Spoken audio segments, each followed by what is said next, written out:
Anthu ambiri akamamva za ubale wa Israeli ndi America amaona ngati unabwera chifukwa cha chipembedzo. Pali anthu ena ku Africa kuno amakhulupirira kuti America imachita support Israeli chifukwa ndi dziko la Chikhristu. Ndiye lero ndimafuna ndifotokoze chimene chinachitika kuti America ikhale pa ubale wabwino ndi Israeli.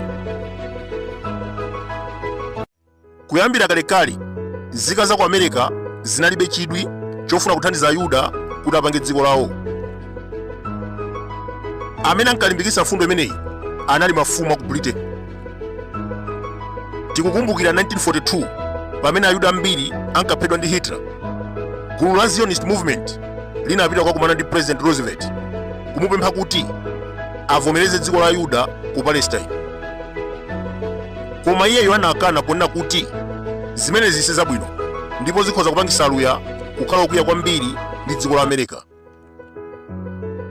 Inu mukudziwa kuti mu nthawi imeneyi maiko achiluya ankathandiza America pa nkhondo ya World War II.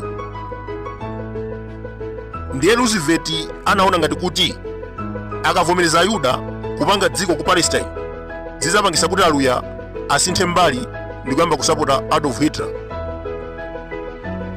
Kungonenapo mwachidule kunena kuti Franklin Roosevelt anali president wa ku America kuyambira 1932 kudzalekeza 1945. Pamene nkhondo imapita kumapeto mchaka cha 1945 iyeyo anamwalira, ndipo Harry Truman ndi amene analowa malo mwake ngati president wa ku America. Amene iso samagwirizana ndi fundo yoti Ayuda akapange dziko ku Palestine. Pa Chingerezi timanena kuti anti-Semite. Mu nthawi imeneyo akuluakulu a Zionist movement amati akamupempha kuti akakumane naye ku White House amakana. Koma zinthu zonse zinasintha 1948 pamene iyeyu anapanga recognize dziko la Israeli. Kodi chinachitika ndi chani kuti Truman asinthe maganizo ake pa nkhani ya Ayuda? Ed Jacobson anali Muyuda wochokera ku Lithuania.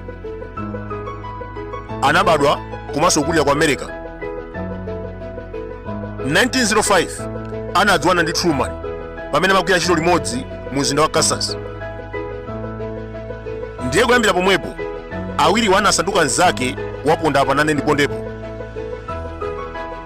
Onsewo atakula, Ed Jacobson anali businessman wochita bwino kwambiri ku America, pamene Harry Truman anali vice president wa dziko. Kenaka atamwalira Franklin Roosevelt, iyeyu anakhala president. Mmene ndakuwuzirani kale kunena kuti akuluakulu a Zionist movement anayeserapo kumupempha Truman kuti akumane naye, koma Truman anakana chifukwa iyeyu anali anti-Semite. Ndiye ataona kuti president akukana kukumana nawo, anamutuma Jacobson kuti apite ndi kuyankhula naye. Pa 13 March 1948 iyeyo anapita ku White House kukacheza ndi zake. Anamunyengera kuti akumane ndi akuluakulu a Chiyuda, komanso anamupempha kuti avomereze zimene Ayuda akufuna zokhazikitsa dziko ku Palestine. Mmene ndakuwuzirani kale kuti anthu anayamba kucheza kuyambira 1905 nkudzafika 1948 akuchezabe. Ndiye kunali kosavuta kuti Truman amvere zonena za nzakeyo. Ndi chifukwa akuluakulu a Chiyuda aja a Zionist movement ataona kuti President Truman akukanika kuti akumane nawo kuti avomereze dziko la Israeli, anamuza Jackson, "Ase, tapita kwakambira ndi zakoyi. Iwe ngati Muyuda ukhoza kumunyengerera kuti avomereze zimenezi." Ndiye Jackson anapita ku White House pa 13 March 1948 anamunyengerera kuti, "Ase, iwe ndi nzanga ngakhale uli president. Ndikukupempha kuti ukumane ndi akuluakulu a Chiyuda, komanso ndikukupempha kuti uvomereze zimene Ayuda akufuna zokhazikitsa dziko lawo ku Palestine." Patangotha mwezi umodzi, Truman anamvera nzakeyo. Tinamuona akukumana ndi chairman wa Zionist movement pa dziko lonse lapansi, Mr. Chaim Weizmann. Ndipo dziko la Israeli utatha mkumano umenewu linakhazikitsidwa pa 14 May 1948. Ngati mukukumbukira bwinobwino, mbuyo mundina afotokozapo za banja lolemera kwambiri la chiyuda limene limapezeka ku Britain, limatchedwa kuti Rothschild. Nawonso ankanyengerera atsogoleri kumeneko kuti avomereze zimenezi. Ku America kunali Jacobson, mnzake wa president, amene amunyengerera kuti asinthe maganizo ake pa nkhani ya Ayuda. Mapulani amenewa anathekadi. Mtsogoleri woyamba kuvomereza dziko la Israeli anali Harry Truman, ndipo wachiwiri linali dziko la Britain. Ndikutsimikizeni pano kunena kuti aliyense pa dziko lapansi analodabwa chifukwa Truman ameneyo ankadana kwambiri ndi Ayuda. Akamacheza ndi anzake kapena akuluakulu boma ndi akamamuuza nkhani yokhudza Ayuda kukapanga dziko ku Palestine, iye zimamunyasa kwambiri, samafuna kumva nkhani imeneyi. Mwachidule anali antisemite. Pofika tsiku la lero patha zaka 75 chichitike zimenezi, Israel ndi America are very good friends, osati chifukwa cha chipembedzo, koma amene anayambitsa zonsezi ndi Ed Jacobson, mnzake wa Harry Truman. Pofika mchaka cha 1950 pa dziko lapansi panali Cold War, imene inali nkhondo yolimbirana ukulu pakati pa Russia ndi America, pa Chingerezi timanena kuti super power. Truman ngati president ankakonda kwambiri maiko achiluya kuyerekeza ndi Israel.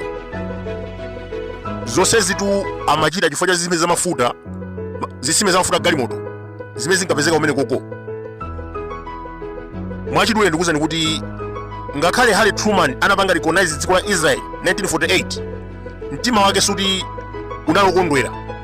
Iye ndakuwuzani kale kuti anali antisemite, koma anachita zonsezi pofuna kusangalatsa nzake uja Ed Jacobson. Dziko la Israeli lidakhazikitsidwa, iye anadabwitsa anthu chifukwa anasiya kulikonda dziko limene la Israeli, ndipo ankakonda kwambiri maiko achiluya. Koma zonsezi amachita chifukwa chonena kuti kumene koko kunali zisime zamafuta galimoto zimene iyeyo amaona kuti akhoza kupindula. Chifukwa cha Cold War imene imachitika, America simafuna kuti maikowa akhale mbali ya Russia. Mwachitsanzo, Saudi Arabia anali pa ubale wabwino, koma Iran zinkavutirapo. Pofika 1953, CIA ya ku America mogwirizana ndi anthu ena ku Iran anakonza chiwembu ndi kulanda boma. Zitatero anayikapo munthu wawo wotchedwa Shah, amene analamulira dzikolo zaka zoposa 23. Izizi zili ngati zomwe zija zinachitika ku Mozambique. America itaona kuti Samuel Machel akukakamira kukhala mbali ya Russia, anaphulitsa ndege yake ndi kumupha. Thomas Sankara wa ku Burkina Faso anali mbali ya Russia. 1987 anamutumizira zigawenga ndi kumupha. Ngakhale pa Mozambique pompapa tikhoza kubwerezanso kuna kuti Samuel Machel anali mbali imene ya Russia nthawi imene imatchedwa kuti Soviet Union. America anakhazikitsa gulu la zigawenga lotchedwa Renamo limene linkalimbana ndi boma la Frelimo. Zonsezi zimachitika ngati njira imodzi yofuna kuthana ndi Samola. Ndi anamulephera 1986 anaphulitsa ndege yake ndi kumupha. Chimodzimodzinso zimene zinachitika 1953 ku Iran. Saudi Arabia kunali zisime zamafuta zambiri komanso ku Iran. America imafuna zilamulira maiko onsewa. Saudi Arabia zinali bwino ubale wawo, koma ku Iran mtsogoleri kumeneko ankavuta kwambiri kuti agwirizane ndi America. Ndiye America inatumiza asilikali kumeneko ma CIA amene agwirizana ndi zigawenga ndi kulanda boma, ndipo anakhazikitsako munthu wawo wotchedwa Shah. Iye wakhala kulamulira Iran kwa zaka zoposa 23. Mmene ndakuwuzirani kale kunena kuti mu nthawi imeneyi America inkalabadira kwambiri Saudi Arabia ndi Iran chifukwa kumeneko kunali mafuta galimoto. Israeli analibe nayo ntchito, ndipo nthawi zambiri ankayambananso. Mwachitsanzo, 1956 Israeli mogwirizana ndi Britain komanso France anayamba nkhondo ndi Egypt. Cholinga chawo poyamba nkhondo imeneyi ankafuna kulanda boma la President Gamal Abdel Nasser, komanso ankafuna kulanda Suez Canal. Koma maiko a America, Soviet Union ndi bungwe la United Nations anapanga disapprove. President Eisenhower wa ku America anakana kupereka support ku Israel, ndipo plani imeneyi inalephereka. Atachoka Dwight Eisenhower, John F. Kennedy ndi amene akhala president wa ku America. Ngakhale iyeyu ankagwirizana ndi Israel, komabe samawanyengerera. Tikukumbukira kumayambiriro a 1960 Israel inkamanga nuclear plant mothandizidwa dziko la France. John F. Kennedy atadziwa, anawuza kuti alekeretu, zimenezo ndizosaloledwa. Patsogolo pake maiko atapanga kafukufuku kunena kuti ndi chifukwa chani Israel ikufuna kumanga nuclear plant, anapeza kuti ankafuna kupanga atomic bomb. Limeneli ndi bomba lopsa kwambiri.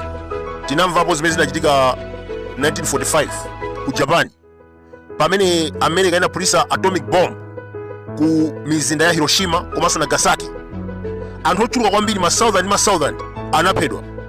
Ndi 1960 John F. Kennedy anadziwa kuti Israel ikufuna kupanga nuclear plant, anawaletsa ona kuti zimenezo zosaloledwa, chifukwa amadziwa kuti akufuna kupanga atomic bomb imene akhoza kuyisa ntchito kwa adani awo ngati Mapalestina komanso aluya.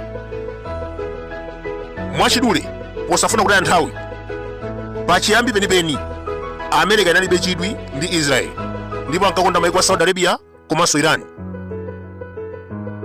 Nanga chimene chinachitika ndi chani kuti agwirizane mpaka kupanga ubale waponda apanane ndi pondepo? 1964 America inayamba nkhondo ku Vietnam. Imene inali nkhondo yovuta kwambiri, mpaka asilikali oposa 100,000 aku America anaphedwa. 1967 Israeli inali pa nkhondo ndi maiko achiluya, Syria, Egypt ndi Jordan. Onsewo anagwirizana ndi kuyamba nkhondo ndi Israel.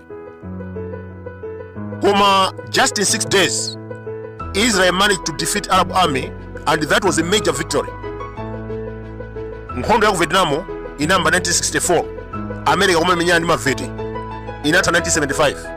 Tikhozaona kuti zaka almost 10 America kumenya nkhondo komosa wina. 1967 Israel inamenyana ndi maiko achiluya atatu, Syria, Egypt komanso Jordan. Koma masiku 6 okha Israel inakwanisa kugonjetsa aluya amenewa, ndipo dziko lonse linagwedezeka. Maiko ambiri kuphatikiza America atamva nkhani imeneyi analodabwa, ndipo ankadzifunsa kuti zikatheke bwanji dziko laling'ono ngati Israel kugonjetsa aluya. Mu nthawi imeneyi America imavutika kwambiri ku Vietnam.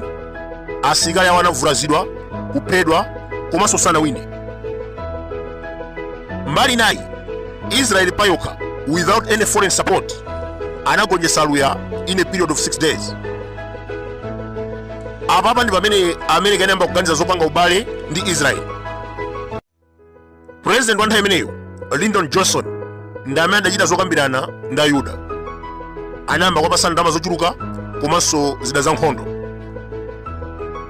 Mukamamva anthu ena kunena kuti Israel simaluza nkhondo, amanenera zimene zinachitika 1967. Dziko laling'ono limene langoyamba kumenyana ndi maiko atatu, koma ndikuwagonjetsa in a period of 6 days. America, chidziko chachikulu, kumenyana ndi mavete, analephera kuwagonjetsa kwa zaka 10, komanso anathibulidwa ndi kuthawa 1975. Ichi n'chifukwa chake maiko ambiri ngati Britain, France komanso America anayamba kupanga ubale ndi Israel. Lyndon Johnson anayamba kupereka ndalama ndi mabiliyoni ochuluka komanso zida za nkhondo ku Israel. Pofika 1973 aluya anatolerana ndi kuyambanso nkhondo ina. Mu nthawi imeneyi Israel inkachepera mphamvu, ndipo Egypt ndi Syria ankathandizidwa ndi dziko la Russia, nthawi imeneyi imachedwa kuti Soviet Union. Ineyo mukudziwa, nzanu akakumenyani tsiku lina machalira kuti uyuyu ndithana naye basi ndi makonzekera. Zimene zinachitika 1967 Israel kugonjetsa Egypt, Syria komanso Jordan, maiko a Syria ndi Egypt zimapweteka. Ndi 1973 anakonzeka ndi kuyambanso nkhondo ina yolimbana ndi Israel. Mu nthawi imeneyi anabwera ndi mphamvu zambiri, ndipo Israel payokha sikanawina, chifukwa maiko awiriwa ankathandizidwa ndi Russia. Koma America itaona kuti Israel pa chiopsezo, anawatumizira zida za mphamvu za nkhondo. komanso intelligence. Zotsatira zake Israeli inawinanso, komano popanda thandizo la America Israeli sikanawina nkhondo imeneyi ya 1973. Ndiyebe kuyambira nthawi imeneyi ubale wawo unakula kufikira lero lino, amathandizana pa nkhondo zosiyanasiyana. Tinaona 1982 America idathandiza Israeli pa nkhondo ya ku Lebanon. Kuyambira 2001 Israeli inkathandiza America pa nkhondo yosakasaka Osama bin Laden. Pofika 2010 ubale umenewu unasokonekera pamene President Barack Obama anapanga nuclear deal ndi Iran. Inu mukudziwa kuti Israeli imadana kwambiri ndi Iran ndipo samafuna kuti Iran ikhale dziko la mphamvu. 2010 Obama anakhazikitsa nuclear deal kunena kuti Iran ipange nuclear. Zimenezi zinakwiyitsa kwambiri Israeli ndipo ubale wawo unasokonekera. Atachoka Obama ndikubwera Donald Trump, chibale chinapitirira kwambiri pamene America inatsegula embassy ku Jerusalem, komanso ankatsutsana kwambiri ndi Iran nuclear deal. Pamene ndikunena pano Israeli ndi America ndi ma best friend, komano mukandifunsa chifukwa chimene maiko amagwirizanirana, sizikugwirizana ndi chipembedzo. It's about politics.